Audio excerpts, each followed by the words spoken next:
Everyone, welcome to GK market insights. Friends, India's defence sector లో ఒక massive transformation జరుగుతుంది.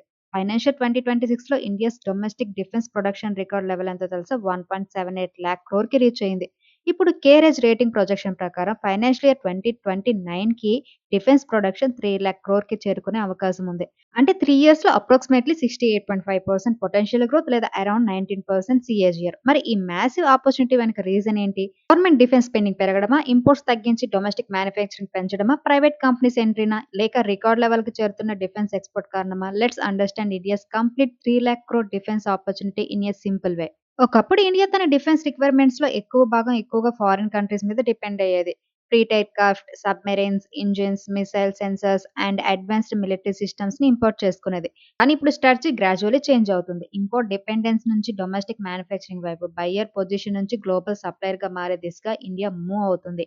కేరేజ్ projection ప్రకారం financial 2029 వరకు domestic defence production around 19% CAGR తో grow అయ్యే అవకాశం ఉంది. అదే సమయంలో డిఫెన్స్ కంపెనీస్ హెల్తీ 20% నుంచి 22% PBILTD మార్జిన్స్ మెయింటైన్ చేయొచ్చని రిపోర్ట్ అంచనా వేస్తుంది. కానీ ఇవి ప్రొజెక్షన్స్ మాత్రమే, గ్యారంటీడ్ నంబర్స్ అయితే కాదు. ఇండియా డిఫెన్స్ గ్రోత్ కి biggest driver government spending. Financial year 2027 లో యూనియన్ బడ్జెట్ లో మినిస్ట్రీ ఆఫ్ డిఫెన్స్ కి ఎగ్జాక్ట్ గా 7,84,678 crores అలొకేట్ చేసింది. అంటే అప్రాక్సిమేట్లీ 7.85 lakh అలొకేట్ చేసింది. ఇది ప్రీవియస్ బడ్జెట్ ఎస్టిమేషన్ తో కంపేర్ చేస్తే అరౌండ్ 15% హయ్యర్ అన్నమాట. కానీ ఒక ఇంపార్టెంట్ క్లారిఫికేషన్, ఈ 7.85 lakh crore మొత్తం డిఫెన్స్ కంపెనీస్ కి ఆర్డర్ గా వెళ్ళదు.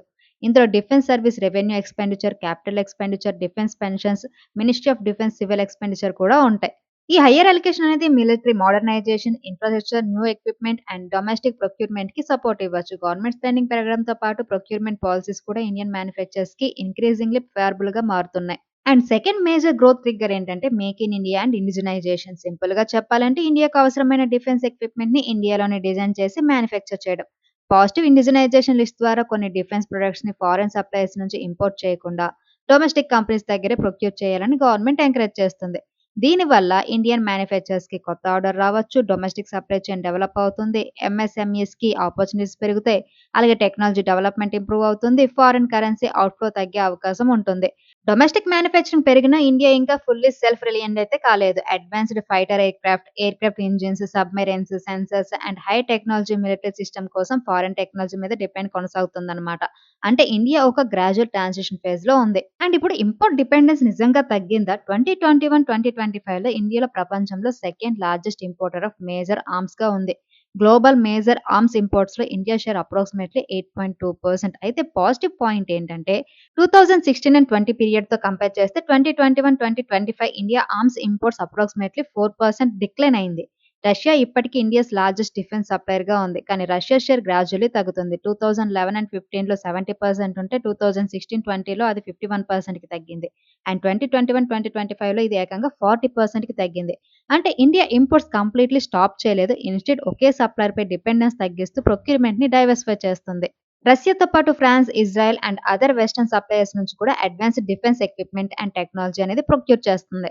ఇండియా డిఫెన్స్ స్టోరీలో మోస్ట్ ఇంట్రెస్టింగ్ చేంజ్ ఏంటో తెలుసా? Defence exports. ఫైనాన్షియల్ 2026 లో India's defence exports all time hike అయిన 38,424 crores కి రీచ్ అయ్యింది.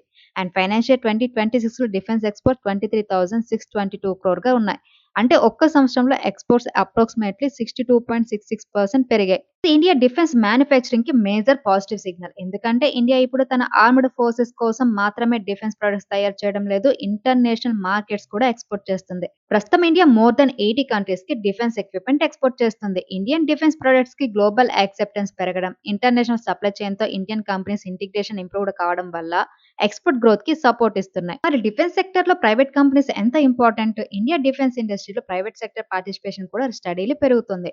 ఇక్కడ ప్రొడక్షన్ షేర్, ఎక్స్పోర్ట్ షేర్ ని సెపరేట్ గా అండర్స్టాండ్ చేసుకోవాలి. ఫైనాన్షియల్ 2026 డిఫెన్స్ ప్రొడక్షన్ లో డిపిఎస్యు and PSU share approximately 76%, private sector share approximately 24%. కానీ ఫైనాన్షియల్ 2026 డిఫెన్స్ ఎక్స్పోర్ట్స్ లో డొమెస్టిక్ పిఎస్యుస్ కాంట్రిబ్యూషన్ 54.84% ఉంటే ప్రైవేట్ కంపెనీస్ కాంట్రిబ్యూషన్ 45.16% ఉంది. అంటే ప్రొడక్షన్ లో ప్రైవేట్ సెక్టర్ షేర్ అనేది 24% మాత్రమే ఉన్నప్పటికీ ఎక్స్పోర్ట్స్ లో అప్రాక్సిమేట్లీ 45% కాంట్రిబ్యూషన్ ఇవ్వడం అనేది చాలా సిగ్నిఫికెంట్. ప్రైవేట్ కంపెనీస్ ఆపర్చునిటీస్ కేవలం ఇండియన్ ఆర్మ్డ్ ఫోర్సెస్ కి ఎక్విప్మెంట్ సప్లై చేయడం వరకే లిమిటెడ్ కాదు. వాళ్ళు స్పెషలైజ్డ్ కాంపోనెంట్స్ డెవలప్ చేయొచ్చు, drones and defence electronics manufacturing చేయొచ్చు, గ్లోబల్ సప్లై చైన్స్‌లో పార్టిసిపేట్ చేయొచ్చు. ఇంటర్నేషనల్ మ్యానుఫ్యాక్చరర్స్‌తో పార్ట్నర్‌షిప్స్ కూడా ఏర్పాటు చేసుకోవచ్చు. టెక్నాలజీ ట్రాన్స్‌ఫర్ అగ్రీమెంట్స్‌లో పార్టిసిపేట్ కూడా చేయొచ్చు. డిఫెన్స్ సెక్టార్‌లో 74% వరకు ఎఫ్‌డీఏ ఆటోమేటిక్ రూట్‌లో పర్మిట్ కూడా ఉంది. స్పెసిఫైడ్ కేసెస్‌లో గవర్నమెంట్ అప్రూవల్ ద్వారా హైయర్ ఎఫ్‌డీఐ కూడా పాసిబుల్ ఉంది. దీనివల్ల టెక్నాలజీ పార్ట్నర్‌షిప్ అలాగే ప్రైవేట్ ఇన్వెస్ట్‌మెంట్‌కి ఎక్కువ స్పేస్ క్రియేట్ అవుతుంది. ప్రైవేట్ పార్టిసిపేషన్ పెరుగుతున్న defence public sector undertakings India defence మ్యానుఫ్యాక్చరింగ్‌లో సెంట్రల్ రోల్ కొనసాగించే అవకాశం ఉంది. లార్జ్ అండ్ స్ట్రాటజిక్ ప్లాట్‌ఫార్మ్స్ అయిన aircraft, helicopter, warships, submarines, missiles, armed forces and heavy defence equipment manufacture చేయడంలో డీపీఎస్‌యుస్ కీలక పాత్ర పోషిస్తున్నాయి. కేర్ ఎడ్జ్ ప్రొజెక్షన్ ప్రకారం డీపీఎస్‌యుస్ పీబీఐఎల్టీడీ మార్జిన్స్ ఫైనాన్షియల్ 2027లో అరౌండ్ 22% ఉండే అవకాశం ఉంది. సో, ఇండియా డిఫెన్స్ గ్రోత్ అనేది public sector versus private sector story కాదు. ఇది public sector plus private sector combined growth story. మరి ఇండియా గ్లోబల్ డిఫెన్స్ ఎక్స్‌పోర్టర్‌గా మారగలదా? గవర్నమెంట్ ఫైనాన్షియల్ 2029 నాటికి ఇండియాస్ డిఫెన్స్ ఎక్స్‌పోర్ట్స్‌ని 50,000 క్రోర్స్‌కి తీసుకెళ్లాలని టార్గెట్ పెట్టుకుంది. ఫైనాన్షియల్ 2026లో ఎక్స్‌పోర్ట్స్ ఆల్రెడీ 38,424 క్రోర్స్‌కి రీచ్ అయ్యింది. అంటే ఫైనాన్షియల్ 2029 టార్గెట్ రీచ్ కావాలంటే కరెంట్ లెవెల్ నుంచి అప్రాక్సిమేట్‌లీ 11,576 క్రోర్స్ అడిషనల్ గ్రోత్ అవసరం. లాంగ్ టర్మ్ వికసిత్ భారత్ విజన్‌లో డిఫెన్స్ ఎక్స్‌పోర్ట్స్‌ని 2047 నాటికి సిగ్నిఫికెంట్‌లీ ఎక్స్‌పాండ్ చేయాలని యాంబిషన్ ఉంది. కానీ ప్రొడక్షన్ ఇంక్రీజ్ చేయడం మాత్రమే సరిపోదు. ఇండియా డిఫెన్స్ మ్యానుఫ్యాక్చరర్స్ అడ్వాన్స్డ్ టెక్నాలజీని డెవలప్ చేయాలి. మ్యానుఫ్యాక్చరింగ్ కెపాసిటీ ఎక్స్‌పాండ్ చేయాలి. రీసెర్చ్ అండ్ డెవలప్‌మెంట్‌లో ఇన్వెస్ట్‌మెంట్ పెంచాలి. గ్లోబల్ క్వాలిటీ స్టాండర్డ్స్ మీట్ చేయాలి. ఆన్ టైమ్ డెలివరీ ఎన్‌ష్యూర్ చేయాలి. రిలయబుల్ గ్లోబల్ సప్లయర్‌గా ఎస్టాబ్లిష్ అవ్వాలి. డిఫెన్స్ బిజినెస్‌లో ట్రస్ట్, క్వాలిటీ అండ్ రిలయబిలిటీ చాలా ఇంపార్టెంట్. వన్స్ కంపెనీ రిలయబుల్ సప్లయర్‌గా ఎస్టాబ్లిష్ అయితే long term contracts and repeated orders వచ్చే అవకాశం ఉంటుంది. ఇండియా డిఫెన్స్ ఆపర్చునిటీ చాలా స్ట్రాంగ్‌గా కనిపిస్తుంది. కానీ ఇన్వెస్టర్స్ ఇంపార్టెంట్ రిస్క్‌నైతే ఇగ్నోర్ చేయకూడదు. అందులో ఫస్ట్ వన్ ఏంటంటే execution risk. Large defence projects complete కావడానికి చాలా ఇయర్స్ పట్టొచ్చు. ప్రాజెక్ట్ డిలేస్ వస్తే రెవెన్యూ రికగ్నైజేషన్ అలాగే ప్రాఫిటబిలిటీ ఇంపాక్ట్ కావచ్చు. And second risk technology dependency. Advanced engines, electronics, sensors and critical components కోసం ఫారెన్ టెక్నాలజీ మీద డిపెండెన్స్ ఇంకా ఉంది. అండ్ థర్డ్ రిస్క్ ఏంటంటే government order dependency. Defence companies రెవెన్యూలో గవర్నమెంట్ ఆర్డర్స్ మేజర్ షేర్ కలిగి ఉంటాయి. ప్రొక్యూర్మెంట్ లేదా పేమెంట్ డిలేస్ వల్ల బిజినెస్ పర్ఫార్మెన్స్ ఇంపాక్ట్ కావచ్చు. And fourth risk working capital risk. Payments delay అయితే కంపెనీస్ వర్కింగ్ క్యాపిటల్ రిక్వైర్మెంట్ పెరుగుతుంది. దీనివల్ల క్యాష్ ఫ్లో మీద ప్రెజర్ రావచ్చు. And fifth risk geopolitical and policy risk. International partnership, export permission అలాగే technology transfer మీద geopolitical developments impact చూపించొచ్చు. And sixth risk valuation risk. Defence theme popular కావడంతో కొన్ని listed defence స్టాక్స్‌లో ఆల్రెడీ ప్రీమియం వాల్యుయేషన్‌లో trade అయ్యే అవకాశం ఉంది. స్ట్రాంగ్ సెక్టర్ గ్రోత్ అంటే ప్రతి డిఫెన్స్ స్టాక్ చీప్ అని కాదు. సో ఫైనల్లీ ఇండియా ఫ్యూచర్‌లో మేజర్ గ్లోబల్ డిఫెన్స్ ఎక్స్‌పోర్టర్‌గా మారుతుందని మీరు అనుకుంటున్నారా? మీ ఒపీనియన్‌ని కామెంట్ సెక్షన్‌లో షేర్ చేయండి. ఈ వీడియో యూజ్‌ఫుల్ అయితే లైక్, షేర్ అండ్ సబ్స్క్రైబ్ చేయడం మర్చిపోవద్దు. Thank you for watching. Have a good day.